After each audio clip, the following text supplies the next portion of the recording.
So I'm gonna give you some teams, and I need you to tell me, is it a good story or is it a good team? So let's start with the Hawks. They're currently 9-5 as of this taping, third in the East. They won 5 of their last 7 games. They're playing the Celtics tonight as of this tape. We're taping this on Wednesday. But they got their biggest win of the season, arguably Monday night, gave the Bucks their first home loss. Still without Bogdanovich, who's got a knee issue, hasn't played all season. So Gil, I want to know, the Atlanta Hawks, good story or good team? When we say good team, is it just top 8? I'm gonna say top 4 to 5. So let's go top 4. Let's cut it in half. Top 4 in the East, are they a good team in that regard? They're currently third right now. I love some Trae Young. I do. It's a good story. It's a good story. So you feel like that crew of Trae Young, DeJounte Murray? They're still young. I think next year will be their year to be one of the teams to watch out for. So this year is going to be this is a good story that they're third right now. Do you think this is, I'm going to say fugazi, but we'll do the diamond tester on them. If you had to guess where they would finish in the East, obviously I hate to do predictions and all that because people try to pack you up. 6. Okay, so 6. Yeah, give them 6 in the East. So, yeah, it's a good story, not necessarily a good team, great team. Got to ask you, when you look at the Trae Young, DeJounte Murray pairing, I think obviously everybody in Atlanta was super excited about it. I know DeJounte was excited to get out of San Antonio, go somewhere with some good chicken wings, some good nightlife, you know, a little Magic City, if you will, for the Lou Williams special. But when you look at that Trae Young and DeJounte Williams backcourt, how far do you think that they can take the Hawks? You know, it's a good backcourt. There's not 2 superstars as of yet. You know, it's 1 and 3/4 who this you know you know what I mean. It's I'll give them a few years. I'll give them this year to see how they get along. You know, at the beginning of the season, everyone's still trying to figure each other out. You know, you got Trae Young who's been doing his thing. You know, so he has to try to figure out what the other guard has, so they can really try to figure out what they're both great at. And, obviously just drawing on your experience as a high-level hooper, what's that like for you when you're already the man somewhere and now you're seeing somebody else Get in come where you fit in. Get in where you fit in. Still 1-4 flat? Get in where you fit in. Okay. That's the only thing you can do, because what happens is if you try to, dial your game down to the new guy and then he gets used to you playing a certain way, and then when you try to turn it on, so you come in right away, turned up. Yeah, you play your game, and he'll figure it out. Okay. He'll figure out where to eat. Good players figure out where to eat. I'll figure out where to eat. So when you see that happen, you're not changing anything about you, or you trying to accommodate this guy a little bit, or you trying to get him more acclimated to your style? You're changing your game for the team, not a player. You know, it's when people say, go from averaging 29 to 25, 29 to 22. You're only doing that because someone else is actually carrying the load. You're not doing anything different, just someone else is taking shots that you would usually take. So it's not like you're doing something, I'm going to turn down this wide open shot to pass him the ball. There's just instead of shooting the ball 9 out of 10 times, you're shooting 7 because that other person's shooting. And I think what I like about this Hawk squad, obviously everything is heavily focused on Trae and DeJounte, but you got guys like Clint Capella, DeAndre Hunter, John Collins all now stepping up, and they're getting wins without Trae and DeJounte necessarily having to just, put up crazy numbers. So. You say Capella? Clint Capella, the legend. Not your favorite? He was great in Houston. I didn't even realize he was on that team. How about that? Damn, Gil. You didn't either. I had to do research. I know, that's what I said. You didn't know when. I have very limited NBA viewership. There's teams I actually care about that I rock with, but that's why when I heard the name, I'm like, So, but let's talk about Trae a little bit. Obviously, Trae's had some great success early on in his career. We know about the him versus Luka debates that went on. Trae did it in the playoffs with that nice run. Luka's not done it as well a little bit, getting those playoff victories. But will Trae need to change his game to get to the next level? He is what he is. He's not doing anything different than what Steph has done. Steph has 4 championships with that style. So, but with that style, you know what I mean? So it's hard to convince a player that's exactly like Steph, but actually goes to the basket a little bit more and say, yo, change your style. And it's like, 4 championships over there with that style. So, it's the organization's job to build around the talent. And, he has what he's been having for these last few years. He can't do anything to change the talent around him. Everyone has to do their own part of getting better. Yeah. Trey, just keep doing what you're doing. Keep developing, keep getting smarter, keep getting better. I think the thing with Trey, and I love Trey's game, obviously, I'm a big Trey fan, but he just had some tough shooting nights this year. Mm-hmm. Like, you're talking the 7 for 20s and those type of things. So should he be deferring a little bit more, or does he need to take those shots? You shoot the shots you practice. I remember the year average, when I was second team, all team, I was averaging like 34 at home and like 16 on the road. And what was the issue? Just didn't have my road game. Too turned up on the road? Were you knocked in on just the road? didn't have my road game. Just Okay. my road swag wasn't dialed in yet. You got to remember, this is the beginning of the season. These guys ain't dialed in. Most of these guys won't be dialed in until around end of December, January. That's when you really judge, the talent. Okay. Your peak superstars they're gonna be in the forefront. But for the rest of the field, you got to give them some time to really let their game kick in. And when you were averaging that 34 at home and 16 on the road, was there anything about that road preparation that you were doing differently than the home stuff, or were you approaching it the same way? Approaching the same way, just the style of our play was different. On the road, we were slower in the first half. At home, free for all. You know what I mean? We're at home, we have the crowd, the momentum, so you're free. You're gonna do things that you wouldn't do on the road. On the road, you're more cautious because you're trying to keep the crowd down, playing a little slow tempo, so it kind of really affected me at the beginning. And this something I gotta ask you, just off topic a little bit, but there are certain places on the road that you get more excited about playing, or you have better games playing than certain other places, maybe if it's a whack city where facts. No, all they got is Applebee's versus a city where it's turned up and cracking, like.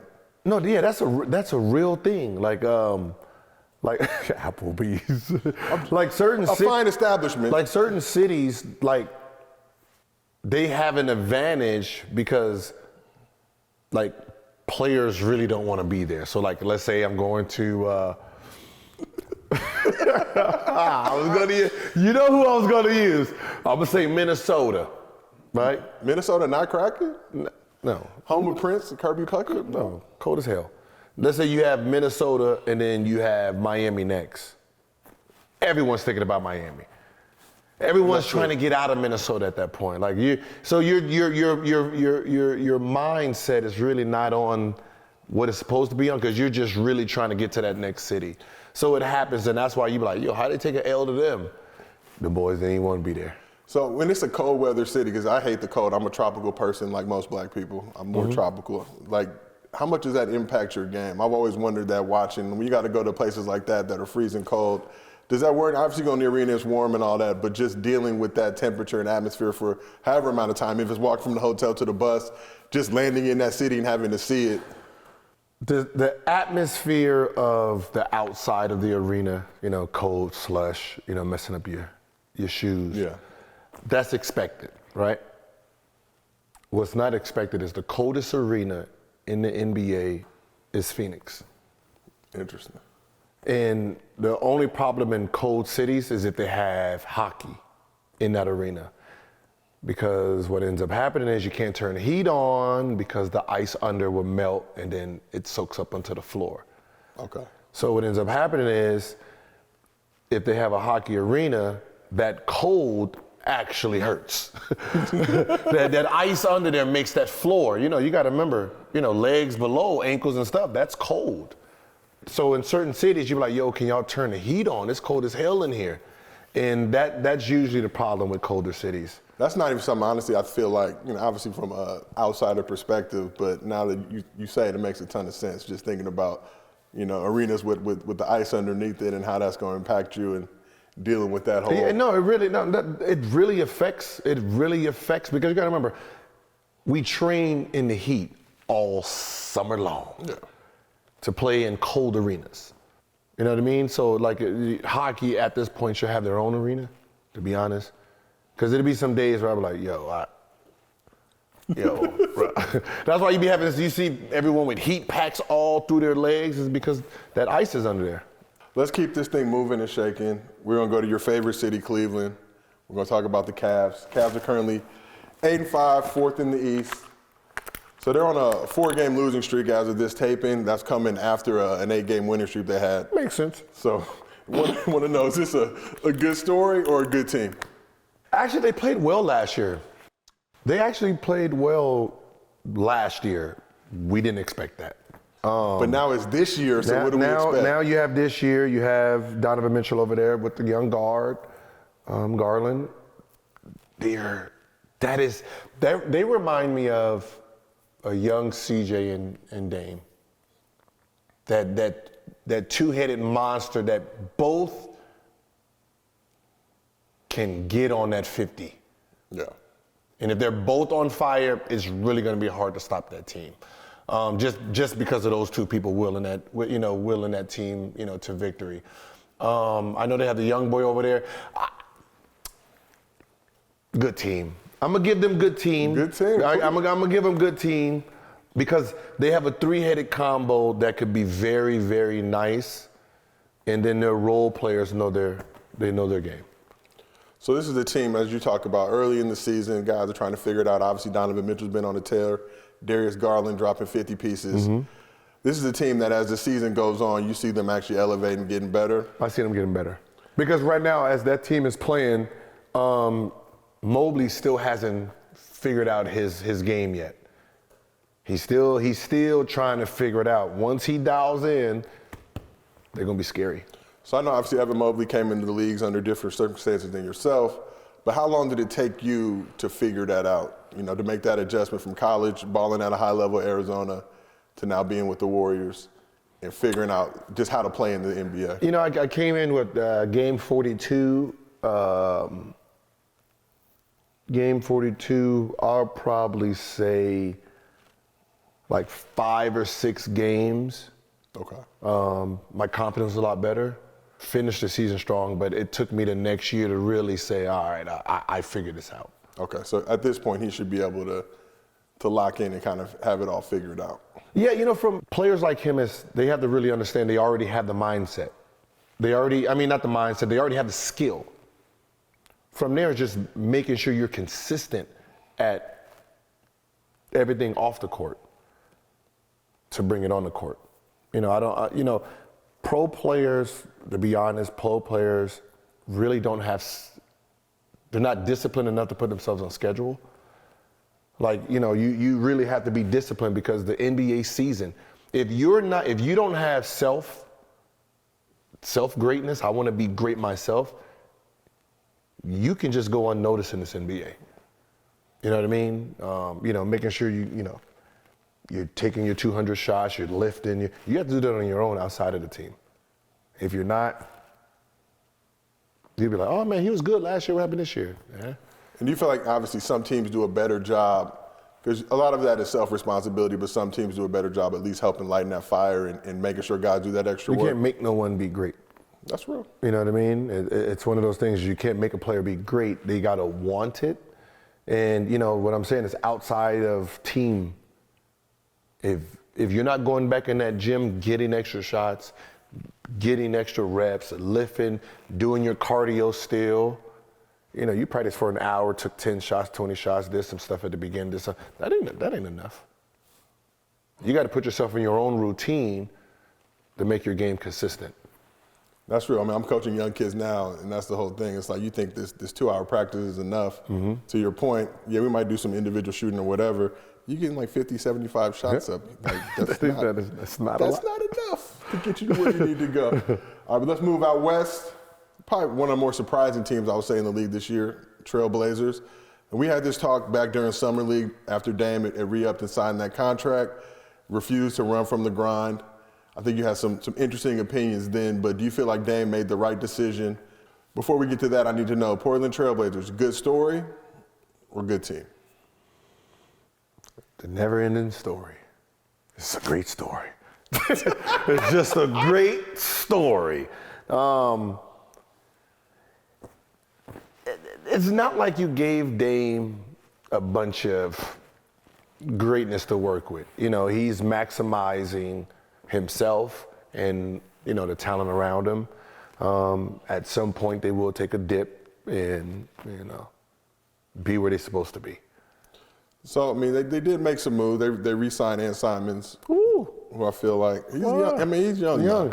I mean, he's young. I mean, young He's talent. still young. It's crazy to me that these guys be in the league 4 or 5 years. And it's like, he's only 23. He's only 20. It's like, damn, dog. Like, I was still in college at that point. But do you see him making a big enough leap? I mean, we talk about Dame and CJ. Now CJ with the Pelicans and filling that role. The team had enough confidence in him to make that move. Do you feel like that could be a formidable backcourt in the NBA? It's funny, when the league season first started, posed a question on Twitter, where do you think that Dame-Ant backcourt ranks amongst the league?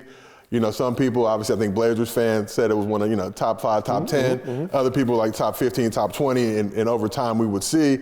So far through their first 14 games, you're talking about the best team in the Western Conference. Obviously that doesn't mean much with a ton of season left to be played, but when you look at that backcourt with Dame and Ant. I love the backcourt. I mean, you know, you still got Dame, so it's, you know, you're going to always give that backcourt the benefit of the doubt, long as he's on that team, long as he's in that backcourt. So even if he was with Caruso, you know, somebody who didn't score, it would still be top 15 backcourt. So, you know, I know young fella's getting this thing together, and, you know, I think they're going to be, you know, great moving forward.